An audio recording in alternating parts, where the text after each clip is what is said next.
नमस्कार। आज हम अध्ययन करेंगे बीए पार्ट फर्स्ट के पॉलिटिकल साइंस के फर्स्ट पेपर राजनीतिक विज्ञान के मूल आधार का व्यवहारवाद का टॉपिक। प्रथम भाग का अध्ययन हम पूर्व में कर चुके हैं। आज हम द्वितीय भाग का अध्ययन करेंगे। पिछले अध्याय में हमने व्यवहारवाद के बारे में, उसकी विशेषताएं, उसके लक्ष्य, उसके उद्देश्य इत्यादि के बारे में चर्चा की थी। उन्हें एक बार हम ब्रीफ में देखेंगे कि व्यवहारवाद, डेविड स्टर्न ने व्यवहारवाद की 8 विशेषताएं बताई हैं, जिनको वो व्यवहारवाद के बौद्धिक आधार कहता है। नंबर 1, नियमितताएं। स्टर्न के अनुसार राजनीति के अध्ययन हेतु नियम बनाए जाते हैं और ये नियम मनुष्य के राजनीतिक व्यवहार में छुपे रहते हैं, उनको हम खोज सकते हैं। दूसरा, मानव व्यवहार के बारे में जो नियम बनाए गए हैं उनकी सत्यता की जांच होनी चाहिए। तीसरा, तकनीकी साधनों का प्रयोग करना चाहिए, अर्थात तथ्यों के चयन, संकलन एवं वस्तुनिष्ठ विश्लेषण में टेक्निक्स का प्रयोग करना चाहिए जो वैज्ञानिक होनी चाहिए। चौथा, परिमाणीकरण, अर्थात इकट्ठे किए गए जो तथ्य हैं, आंकड़े हैं, उनके शुद्धिकरण की प्रक्रिया। पांचवा, मूल्य। इसके अंतर्गत मूल्य निरपेक्ष अध्ययन पर बल दिया जाता है। छठा, व्यवस्थित अध्ययन।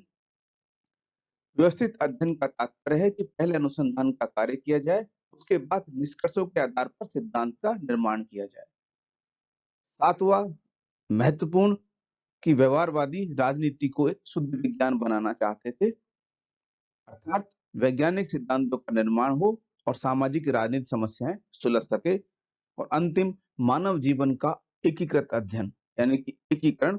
अन्य जो सामाजिक विज्ञान है उनसे उनका घनिष्ठ संबंध है, इसलिए उनके जो राजनीतिक व्यवहार का हम अध्ययन करें तो उन सभी सामाजिक विज्ञानों के परिप्रेक्ष्य में करें, सामूहिक करें, बजाय राजनीति विज्ञान को अकेले मानते हैं। अब हम आते हैं कि व्यवहारवाद जो एक क्रांति की तरह आया। पिछले अध्याय में हमने बताया व्यवहारवादी क्रांति जो द्वितीय विश्व युद्ध के बाद राजनीति विज्ञान के अंतर्गत उत्पन्न हुई, उदय हुई, लेकिन शीघ्र ही इस क्रांति की आभा धीमी पड़ने लगी और इसका पतन हुआ। उसके पीछे क्या कारण थे, हम उन पर चर्चा करेंगे। नंबर 1, व्यक्ति के राजनीतिक व्यवहार का निर्धारण संभव नहीं। व्यवहारवादियों ने कहा कि जो सारा सिद्धांत निर्माण होगा व्यक्ति के राजनीतिक व्यवहार के आधार पर होगा, किंतु यदि हम देखें तो हमें पता चलता है कि मानव व्यवहार का विज्ञान समझ नहीं सकते। मानव स्वभाव अत्यंत जटिल है और उसके अंतर्मन में जो गहराई है, सूक्ष्मता, उसको मालूम किया नहीं जा सकता। उसका तो मापन संभव ही कैसे है और उसके आधार पर सिद्धांतों का निर्माण नहीं किया जा सकता। दूसरी बात करें कि मूल्य निरपेक्ष अध्ययन। व्यवहारवादियों ने मूल्य निरपेक्ष अध्ययन पे बल दिया, किंतु राजनीति विज्ञान का मूल्य निरपेक्ष अध्ययन ना तो संभव है न ही उचित, क्योंकि हम जब भी कोई शोध कार्य करते हैं तो शोध संबंधी विषय का चुनाव, उनके पद्धति इत्यादि हमारे मूल्यों से प्रभावित होती है। इसीलिए राजनीति विज्ञान में मूल्य निरपेक्ष अध्ययन संभव नहीं है और साथ ही उचित भी नहीं है, क्योंकि मूल्य निरपेक्षता पर जोर देने का अर्थ है अच्छे बुरे अथवा उचित व अनुचित में भेद नहीं करना। इसलिए एक विद्वान लियो स्ट्रॉस ने मूल्य निरपेक्षता का अर्थ बताया गटर की विजय। तीसरा कारण था कि ये एक अत्यंत खर्चीली पद्धति थी। व्यवहारवादी अध्ययन की शुद्धता, पूर्णता के नाम पर सर्वेक्षण करते थे, आंकड़े इकट्ठे करते थे, तथ्यों का संकलन करते थे, उनका विश्लेषण करते थे। इसमें बहुत ज्यादा धन खर्च होता था। इसीलिए एक सामान्य अध्ययनकर्ता एवं तृतीय विश्व के जो लोग हैं इस पद्धति को अपनाने में सक्षम नहीं थे।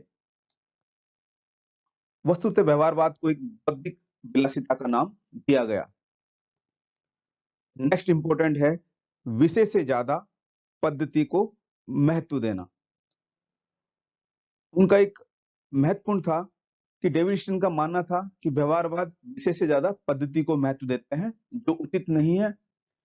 वास्तव में व्यवहारवाद में आनुभाविक रूढ़िवाद की विचारधारा छिपी है। अध्ययन पद्धति पर इतना बल दिया जाता है कि राजनीति विज्ञान की विषय वस्तु ही गौण हो जाती है और उन तथ्यों, आंकड़ों के विश्लेषण से जो निष्कर्ष निकलते हैं वो समाज के लिए प्रासंगिक नहीं रहते। दूसरी बात करें नेक्स्ट, राजनीति विज्ञान की स्वायत्तता को संकट। व्यवहारवादियों ने क्या किया? पिछले हमने पॉइंट में पढ़ा था, अंत अनुशासनात्मक अध्ययन, यानी कि राजनीति विज्ञान को परिभाषित तो नहीं किया, उसके क्षेत्र को निश्चित नहीं किया, लेकिन राजनीति विज्ञान के अध्ययन के लिए अन्य सामाजिक विज्ञानों की अवधारणाओं, पद्धतियों और तकनीकी को अपनाने पर बल दिया और बहुत सारी सामग्री अन्य समाज विज्ञानों से ले ली, जिससे ये भेद उत्पन्न हुआ कि राजनीति विज्ञान एक स्वतंत्र विषय के रूप में अपना अस्तित्व हो सकता है। नेक्स्ट बात करें, राजनीति विज्ञान प्राकृतिक विज्ञान नहीं है। व्यवहारवादी राजनीति विज्ञान को प्राकृतिक विज्ञानों की तरह बनाना चाहते थे, जबकि प्राकृतिक विज्ञान और राजनीति विज्ञान में आधारभूत अंतर है, क्योंकि प्राकृतिक विज्ञान की तुलना में राजनीति विज्ञान के तथ्य अधिक जटिल, परिवर्तनशील और परीक्षण योग्य व अस्पष्ट होते हैं, क्योंकि प्राकृतिक विज्ञानों में जहां अध्ययन का आधार पदार्थ रहते हैं, वहीं राजनीति विज्ञान में अध्ययन का आधार मानवीय व्यवहार है, मानव का राजनीतिक व्यवहार है, जिसको समझ पाना संभव नहीं है। इसी से जुड़ी अगला पॉइंट है, निश्चित सिद्धांत में भविष्यवाणी संभव नहीं। व्यवहारवादियों का विश्वास था कि मानव व्यवहार को हम अध्ययन कर लेंगे और उसी के आधार पर एक सामान्यीकरण प्रस्तुत कर सिद्धांतों का निर्माण कर लेंगे और उन्हीं सिद्धांतों के आधार पर भविष्यवाणी कर देंगे। किंतु अभी तक ऐसे विश्वसनीय सामान्यीकरण सिद्धांतों का निर्माण हुआ ही नहीं। व्यवहारवादियों के आलोचकों का मत था कि सफलता मिलेगी भी नहीं, क्योंकि वही राजनीति विज्ञान में ऐसे निश्चित नियमों, सिद्धांतों का निर्माण संभव नहीं है, क्योंकि वो पुनः एक बार व्यक्ति के राजनीतिक व्यवहार पर आधारित है, जिसको मापा ही नहीं जा सकता। एक आलोचना ये भी की जाती है कि व्यवहारवादियों ने बहुत अधिक जटिल शब्दावलियों का प्रयोग किया, बड़े-बड़े शब्द डाले, शब्दांबर था वो बहुत ज्यादा था। वास्तव में वे स्वयं ही किसी सिद्धांत व धारणा की रचना में असफल रहे। उनकी शब्दावलियां तथा संप्रत्यय मात्र शब्दों का आडंबर थे, जो तर्क अर्थहीन और शब्दजाल से दिखाई पड़ते थे, जो सामान्य की समझ से बाहर थे। अगला जो पॉइंट है, उन्होंने व्यवहारवादी बुद्धिजीवियों की न्यूट्रलिटी पर बल देते थे, जबकि वो सही नहीं है। वास्तव में बुद्धिजीवियों की तटस्थता इन्हें निष्क्रिय और अकर्मण्य बना देती है। यदि कोई शोध समाज के कट्टा रहेगा, समाज के लिए प्रासंगिक नहीं रहेगा, तो वो शोध समाज के कोई काम का नहीं है। इसीलिए इसी बात को आगे जब उत्तर व्यवहारवाद आया, उन्होंने कर्म और प्रासंगिकता का नारा दिया। तो समाज के प्रति जो अपना दायित्व है, उस विमुख होने से इस विषय की प्रासंगिकता पर ही प्रश्न चिन्ह लग गया। एक पॉइंट और है, व्यवहारवाद के अंतर्गत क्या किया जाता था कि शुद्धता और सुविधा के लिए छोटे-छोटे समूह में प्रयोग करते थे और उनके निष्कर्षों को संपूर्ण समाज पर लागू कर देते थे, जो अनुचित था और पूर्ण रूप से उसकी संदिग्धता थी सफलता में। जैसे मान लीजिए किसी स्थानीय समूह पर मतदान व्यवहार के अध्ययन के आधार पर निकाले गए निष्कर्षों को संपूर्ण समाज के लिए सत्य समझ लेना भी ठीक नहीं है। इस प्रकार इतनी कमियां होने के बाद व्यवहारवाद का पतन हुआ और सबसे रुचिकर बात कि व्यवहारवादियों ने ही इन कमियों को खोजा और फिर उन्होंने दूर कर उसे उत्तर व्यवहारवाद का नाम दिया। तो यदि हम देखें कि व्यवहारवाद के महत्व की बात करें, इसका क्या रोल रहा राजनीति विज्ञान में? व्यवहारवाद ने सबसे महत्वपूर्ण जो काम किया, वो था आधुनिक राजनीति विज्ञान का उदय। व्यवहारवाद ने परंपरागत राजनीति विज्ञान की कमियों को प्रकट कर उसके स्थान पर एक नवीन राजनीति विज्ञान की स्थापना की। उसने जो पुरानी या परंपरागत दृष्टिकोण था राजनीति विज्ञान का, उसका कायाकल्प कर दिया। जो परंपरागत दृष्टिकोण के अंतर्गत राजनीति विज्ञान मूल्य प्रधान, आदर्शवादी, व्यक्तिनिष्ठ अध्ययन को मानता था, वहीं व्यवहारवाद ने मूल्य निरपेक्ष, यथार्थवादी व वस्तुनिष्ठ बनाने की प्रयास किए।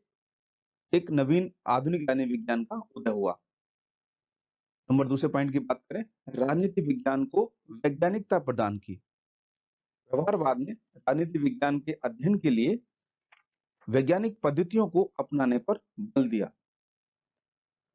उनके अनुसार उन्होंने राजनीति विज्ञान में सर्वेक्षण, प्रश्नावली, साक्षात्कार, सांख्यिकी प्रणाली इत्यादि पद्धतियों को अपनाने पर जोर दिया और इन्होंने नवीन अध्ययन पद्धतियों, नवीन भाषा, नए मूल्यों को अपनाया। तो इस प्रकार से इन्होंने राजनीति विज्ञान को वैज्ञानिक स्वरूप प्रदान करने का कार्य किया, जो अत्यंत महत्वपूर्ण था।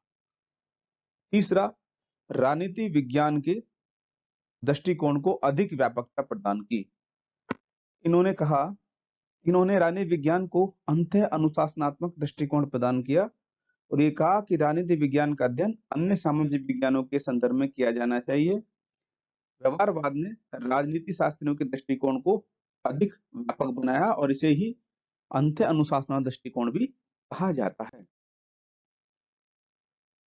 अगला पॉइंट बात करें, अध्ययन की केंद्रीय विषय वस्तु मानवीय व्यवहार। व्यवहारवाद का सबसे महत्वपूर्ण योगदान है कि उसने अध्ययन की विषय वस्तु में परिवर्तन किया। जहां परंपरागत दृष्टिकोण में राजनीति विज्ञान के अध्ययन के केंद्र बिंदु राजनीतिक संस्थाएं थी, वहीं व्यवहारवाद ने संस्थाओं के स्थान पर अध्ययन का केंद्र बिंदु मानव के राजनीतिक व्यवहार को स्वीकारा और वे मानव के राजनीतिक व्यवहार को ही अपने अध्ययन की मूल इकाई मानते हैं। और अब हमने चर्चा की कि राजनीति विज्ञान के अध्ययन को अधिक यथार्थवादी बनाया, उनके लक्ष्य, विषय स्वरूप, अध्ययन पद्धतियों में परिवर्तन किया और क्या होने की चाहिए के स्थान पर क्या है पर बल दिया, जिसने अध्ययन को यथार्थवाद की ओर ले गए। नवीन अवधारणाओं का इन्होंने प्रयोग किया, जैसे कि व्यवहारवाद ने राजनीति विज्ञान को अनेक वैकल्पिक धारणाएं प्रदान की, जो यानी कि राजनीतिक व्यवहार के अध्ययन में विशेष महत्वपूर्ण है, जैसे शक्ति समूह है, व्यवस्था है, इच्छा शक्ति है, मतदान व्यवहार है, खेल सिद्धांत है इत्यादि। यदि हम समग्र दृष्टि से मूल्यांकन करें व्यवहारवाद का, तो हम दो चीज देखेंगे कि क्या तो प्रमुख कमियां रही और क्या इसके योगदान रहा। मोटा मोटा देखा जाए दो चीजें थी। व्यवहारवाद ने मूल्य निरपेक्ष अध्ययन पर अत्यधिक बल दिया, जो इसके पतन का कारण बना। हमने पूर्व में चर्चा की कि राजनीति विज्ञान का अध्ययन मूल्य निरपेक्ष ना तो संभव है और ना ही उचित। दूसरी बात करें कि राजनीति विज्ञान को विशुद्ध विज्ञान बनाने में इनको असफलता प्राप्त हुई, क्योंकि राजनीति विज्ञान में जिन्होंने नवीन वैज्ञानिक पद्धतियों का अत्यधिक प्रयोग किया, उसकी वजह से विषय वस्तु की बजाय इन्होंने पद्धति पर बल देकर उसको असफल बनाया। महत्वपूर्ण योगदान की बात करें, सबसे महत्वपूर्ण है कि मानव व समूह के व्यवहार के अध्ययन के महत्व को रेखांकित किया। दूसरी बात करें, अंतः अनुशासनात्मक दृष्टिकोण को विकसित किया, जिसकी वजह से राजनीति विज्ञान में नवीन संकल्पनाओं और अवधारणाओं का आगमन हुआ और उसने अध्ययन को अधिक यथार्थवादी बनाया।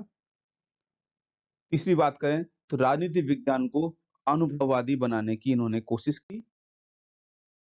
इस तरह से व्यवहारवाद ने राजनीति विज्ञान के क्षेत्र में महत्वपूर्ण योगदान दिया, किंतु इसकी कुछ कमियां थी, इसीलिए व्यवहारवादियों ने उन कमियों को ढूंढा खुद नहीं और उसमें चेंज किया और वो उत्तर व्यवहारवाद का आगमन हुआ। नेक्स्ट चैप्टर में हम उत्तर व्यवहारवाद के बारे में चर्चा करेंगे। धन्यवाद।